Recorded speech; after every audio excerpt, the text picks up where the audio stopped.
全凌空杜撰哎，他就是把一堆拜官小野史給掰進來。迷信的做法叫冲洗，啊不我娶某好啊，所以才會有袁世凱稱帝。袁世凱就是為了自身利益，那3號大建款其實就已經暴露出完全想要稱帝。為了爭取日本人的支持，日本提出了得臨時收用軍事上之必要點稅，相當於中國日本的殖民地。這不是賣國，什麼是賣國 ？Ladies and gentlemen, welcome the host. 中文回來，所以就任当时的所謂的臨時大總統，好非常大總統，把那個非常大是 very big， 是非常時期的總統。臨時大總統跟非常大總統完全不一樣，時間都對不上，差了10年吶，差了10年，你可以把它都在一起啊。非常大總統對的是段祺瑞，臨時大總統对的是袁世凱。民國5年袁世凱就死翹翹了，5年死翹翹，請問孫中山要怎麼跟民國5年死翹翹的競選民國10年的非常大總統啊？臨時大總統是中華民國革命在1911年之後，各省建立了軍政府，軍政府有都督派代表，後過中華民國臨時政府組織大綱去成立的，因此遴選出第一個臨時大總統就叫做孫中山，所以孫中山是中華民國第一個總統沒有錯。在1912年的3月，南北議和，為了限制袁世凱權力，就定了這個臨時約法，這個時候才變成所謂內閣制。對呂捷根本性的搞錯幾個點，第一個，非常大總統跟臨時大總統完全不是一個東西，連地點都不對。非常大總統在廣州，臨時大總統在南京。袁世凱接任之後在北京，然後他就把臨時大總統改成正式大總統。中華民國臨時約法並非中華民國第一部政府組織大法，也不是第一部真正具憲法性質的法案，第一部就是中華民國臨時政府組織大綱，是在1911年12月3號由當時的各都督府代表聯合會第一次非常會議，孫中山先到上海，再從上海到廣州回去組織，並且他在1917年7月19號的時候向這些國會議員致電，在天津、上海的國會議員有外國租界，北洋政府控制不到啊，他就不想要跟張勳混嘛，也不想跟北洋混，所以就跑了嘛。當時呢，因為張勳這樣一搞啊，原本北洋政府裡面也亂，北洋政府幾個要角，包含像是大總統，因為袁世凱死了之後，副總統黎元洪就繼任大總統。1917年7月31號，陸陸續續南下嘛，到了17年的8月中的時候，已經廣州市國會議員就130個，但是國會議員人數非常多啊，只有1/6左右，遠遠不達法定開會人數，所以到了8月19呢，就只能召開談話會，因為你沒辦法是召開會議嘛。當時就想了一個方法，法國大革命前夕的3級等地代表制舉行國民會議的先，就是因為法國是當時很先進的共和的象徵嘛，所以呢就召開了國會非常會議。到了8月25號，非常會議召開，總共議員是120幾個。第一次會議通過了國會非常會議組織大綱，非常時期的殘缺國會議員們就成立了軍政府，當時在爭論，後來一直拖到了8月底的時候，8月29號，國會非常會議通過會議組織大綱，才正式的把非常會議給法定化，把議事原則啊、議長產生啊等規定給確認，就規定國會非常會議必須由現任國會議員組成，也就是原本的第一屆國會的這些人，他必須要重新來組成。這些人呢，形成了為什麼要是非常會議？國會為什麼殘缺？因為有亂局，要勘亂，所以這就是所謂的國會非常會議。他說我當時也很開心嘛，我搞革命搞了幾十年吶，哎呦，終於輪到我了嗎？孫文是當之無愧的領袖，在當時孫中山的威望無與倫比。過世的時候，在北京協和醫院，全國停戰哀悼，南京市民自發性的上街幫忙去組織，準備迎接靈柩。當時國民政府根本就還沒打到南京啊，那時候全國內戰，各地軍閥自動停戰。孫中山靈柩到南京的時候，老蔣都還沒打進南京呢。結果當時中華民國的根本大法，也就是以當年來講類似有憲法性質，可叫臨時約法。孫中山即位是中華民國臨時政府組織大綱，完全錯。臨時約法明文規定，當時中華民國用的是內閣制。1912年3月，孫中山已經幹了3個月的臨時大總統，你可以繼續唬爛。不，找了他的好戰友八子將軍黃興帶兵來，逼當時的臨時參議院將臨時約法從內閣制改成專函制，完全瞎扯！到底哪來的？沒有這段，完全沒有這段。八子將軍黃興他在武昌起義沒多久就趕赴前線了，他不是後來才來帶兵，也不是現在帶兵，完全凌空杜撰哎！之後孫文才發現哈，什麼你們跟袁世凱談好了，南北議和，孫文派人去談的這些，哦，我的天吶，確實是黎元洪主導要南北議和，因為當時孫中山還沒回來，然後袁世凱就派了他的親信唐紹儀南下來談，還找了外國領事英美德法日俄，如果你們繼續打下去，傷害到他們的利益，他給你翻臉。所以兩邊哦談了4次，終於停戰。孫文認為啊，黎元洪跟袁世凱所談的沒有真正透徹，而且袁世凱也想要當總統，共識就是一個滿清皇帝要滾蛋，所以两邊重新再談。所以孫文雖然撤了唐紹儀的代表資格，但是也繼續停戰15天，要求停戰展期。討論的重點就從議和進入到更深層次的，就是要遜位。雖然 Part 1是黎元洪談的，但具體成果有限，只有停戰。Part 2孫文回來屌了之後，所以兩邊從國體問題進去談判到清帝該怎麼退位。袁世凱認為他有優勢，透過軍事的施壓、拉高籌碼等等方式，壓迫在南京的新成立的中華民國政府。這時候同盟會裡面有一支啊，同盟會京津分會，就是恐怖分子京津分會跑去炸袁世凱的衛隊長，那個衛隊長跟了袁世凱很多年，整隊全被炸死。袁世凱嚇死了啊，派人通電南方說：“哦，我向革命黨表示效忠啊，希望你不要再來炸我了。”所以這時候孫中山掌握主導權，伍廷芳轉付給袁世凱說：第一，北京不得設臨時政府；第二，民國政府以清帝退位之電向各國要求承認中華民國。所以你以為袁世凱很硬啊？呂捷人一直想象袁世凱無敵鐵金剛，袁世凱怕死，將當然總統大位交給了袁世凱。他中間還有一段叫北京兵变，北方是袁世凱的地盤，所以想叫袁世凱到南京就職。袁世凱當然不仰毛不立弓個，我來這邊就是你們的地盤了。啊，革命黨山吹士喜，袁世凱就不動。最後袁世凱想到另外一個方法，發動政變，搞了一場叫北京兵變。哦，當時叫他的什麼段祺瑞啦、馮伯璋這些。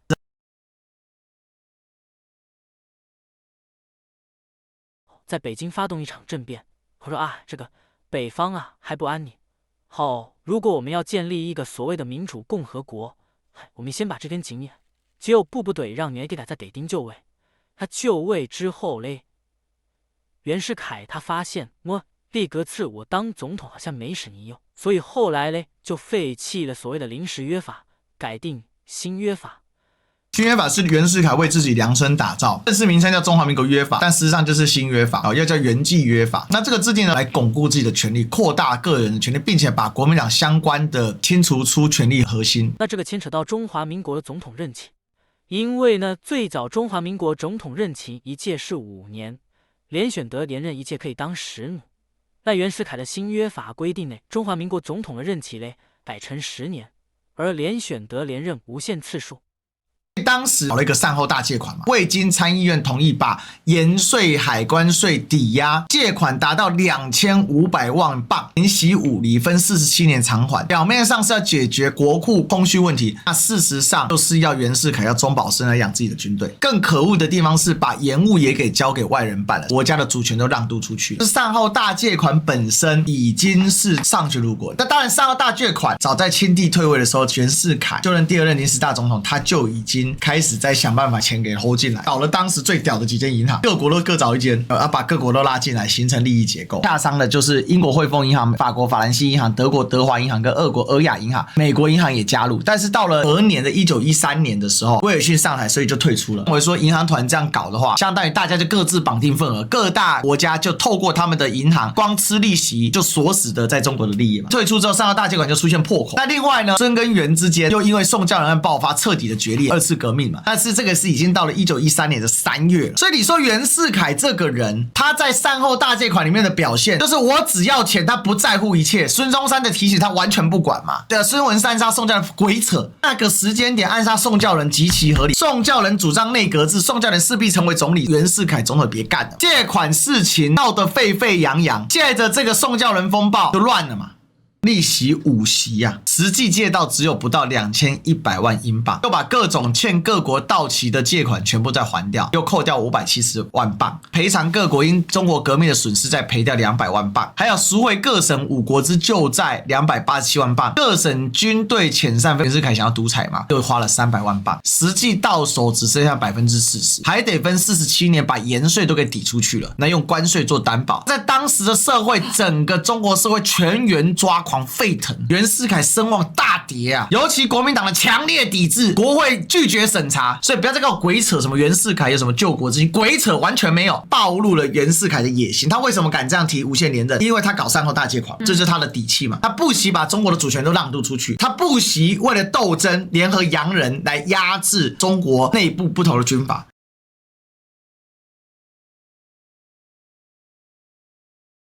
你本來是5×2，現在變成10×N，OK？而下一任總統呢，要有正任總統來提名，指定傳承嘛。下一任總統正任來提名啊，這不就太子嘛？而且總統不用擠，不用接受國會的監督。本上這個跟稱帝有沒有差別？別有差別了嘛？那這樣就不用稱帝了嗎？哦，那據說嘞，袁家有個詛咒啊。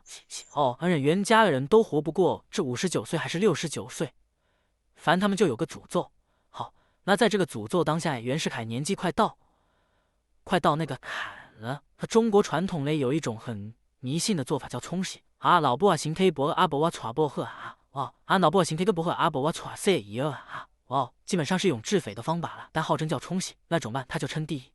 所以才會有袁世凱稱帝這一趴。完全鬼扯，袁世凱從一開始就想稱帝，因為他的善後大借款其實就已經暴露出他完全想要稱帝，不滿足於終身總統的概念了，不滿足於無限連任大總統的概念，他就是把一堆拜官小野史給掰進來嘛。這裡面又牽涉到另外一個事情，為了爭取日本人的支持，再加上當時袁世凱確實也沒錢，日本呢提出了21條要求。因為袁世凱在1次世界大戰爆發之後，跟日本聯繫非常的密切，他們搞成了一個中國問題處理大綱，就是所謂的21條，就是要重訂中日關係啊，把它稱為叫中日新義議定書，日本來保護中國，第三國侵害中國之安寧、領土保全上有危險之時，日本帝國可以採取臨機必要之處置，但中國不得妨礙日本帝國上述的行動予以便利。學者就認為，他媽你這跟日韓合併之前逼迫大韓帝國所簽訂的議定書有什麼差別？而且裡面最瞎扯的條款，日本帝國為達前項之目的，得臨時收用軍事上之必要點，所以你可以隨便徵用中國的土地啊。非經兩國政府承認不得與第三國簽訂違反本約之協定條約，相當於中國日本的殖民地，因為完全喪失了外交主權嘛。就這種約，袁世凱還要簽吶、然後還有人黑說孫中山比袁世凱更狠啊。睦鄰友好條約第1號第1款，中國政府允許日後日本國政府擬向德國政府協定之所有關於山東省依據或其他關係及中國享有之一切權利利益，讓與處分，概行承認。德國在中國的特權啊，包含膠州灣的租界，全部讓給日本。這不是賣國，什麼是賣國啊？21條就徹底的賣國啊！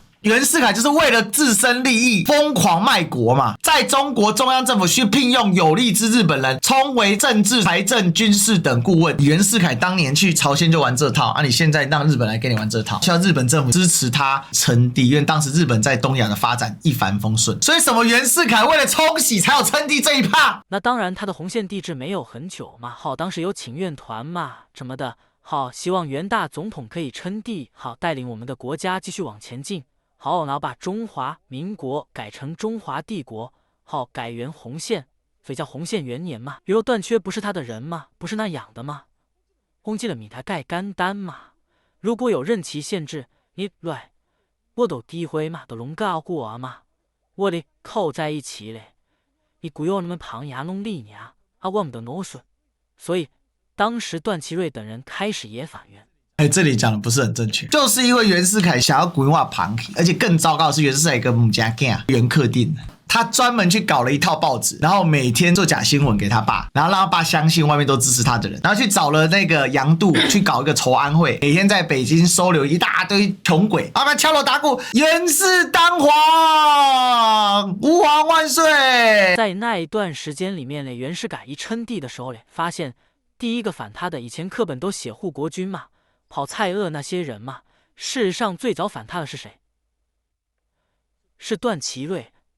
但也不是只有段祺瑞，北洋要角一律反袁稱帝，反對洪憲帝制嘛。楊度當時還找了嚴復嘛，也是嚴復一生的污點啊。中國近代最重要的思想家、啟蒙大師，京師大學堂校長嚴復，大翻譯家，復旦大學校長，結果竟然去幫袁世凱稱帝，太慘了。隨着稱帝啊，蔡鍔呢解放了，逃離回到雲南之後啊，跟唐繼堯等人組織起了護國軍起義，聯名通電全國，宣布雲南獨立，討伐袁世凱。滇軍軍戰力是非常強悍的，北洋軍當時跟滇軍打得你來有往啊。可是呢，有一個巨大的威脅在東京，孫中山。他把當時一起到東京去的一些原本國民黨的骨幹改組成中華革命黨，不過這個中華革命黨改組並不順利啊。因為黃興拒絕畫押，因為孫中山認為國民黨會敗，是因為不團結，所以必須要鞏固領導中心。日本當時進步派的一些議員支持孫中山的，希望中國不要再回到帝制的老路。其實這也很好笑，日本本身是帝制，所以出現了什麼？日本人還幫忙找槍給中華革命軍啊。袁世凱為了穩住啊，繼續在21條交涉，但21條實在是過於嚴厲，歐美各國呢也對21條不是很滿意。還有一個點啊，當蔡鍔打得如火如荼的時候，內部也在反對袁世凱。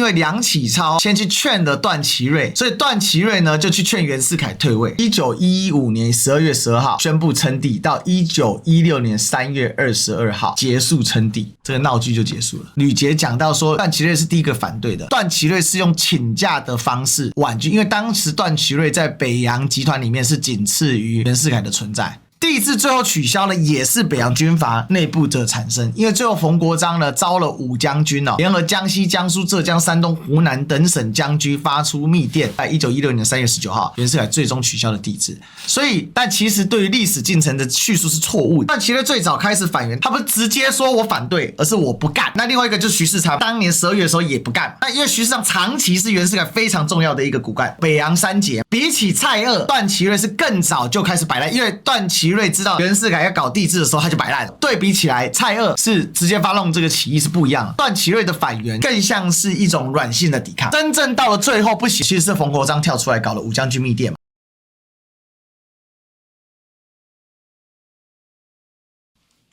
那袁世凱後來發現，狀況也不對了，也不对了，所以在短短的83天之後，廢除了洪憲帝制。他說不當皇帝，我繼續回來當總統。媽的，這又在瞎扯！不當皇帝當總統是下面人勸他說，你就要取消5將軍密電。蔡鍔的想法是直接把他幹掉了，怎麼可能讓他好過？袁世凱下令取消帝制，後來憂憤而死1個月之後，6月6號就掛了嘛。是民意矣，不可為。好，所以後來民國5年6月6號，袁世凱在家羞憤而死。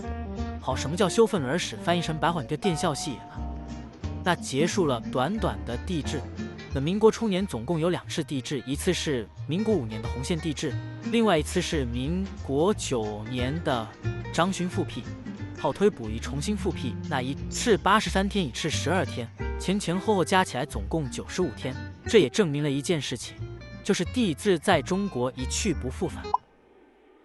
不復返嗎？好像不復返。又要架走龍啊！好像不復返啊！好像歷史是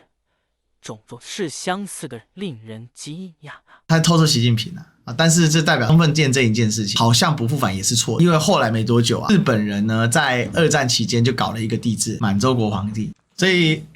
溥儀又回去當皇帝了，所以帝制有沒有回來？有嘛，只是呢他跑到東北去復活了，錯誤百出啊，時間也錯，什麼都錯。然後為了要淡化袁世凱的為惡，很多都不談嘛，3號大借款也不談，洪憲帝制裡面的一些關鍵也不談，21條也不談，基本全部跳過，一股腦的瞎黑孫中山，講了一大堆廢話，非常大總統跟臨時大總統都可以混在一起講，臨時政府組織大綱跟臨時約法混在一起講，臨時政府組織大綱1911年的12月，臨時約法是在1912年的3月，完全對不上，牛頭不對馬尾。那另外呢，3號大借款裡面包含暗殺宋教仁他也不講，1913年3月被暗殺的嘛，然後4月底緊接着3號大借款就通過了嘛。呂捷基本就是對歷史嚴重的斷章取義，並且憑空造史。洪憲帝制完全是袁世凱個人的主觀意志，還有他兒子袁克定在胡扯瞎扯，搞了那個籌安會，陽度嚴復一生之黑暗面，還有包含北洋軍閥內部的所謂反對袁世凱稱帝這件事情，他也刻意的去放大。事實上，蔡鍔的護國軍才是真正終結袁世凱帝制最主要的力量，內部只是不爽袁世凱做這件事，但是你到全面反對，還是因為護國軍打得太順，一路往北打，然後再加上全國旗，尤其是這過去比較被忽略的，就是孫中山在海外的一個作用性有發揮了嘛，倒騰風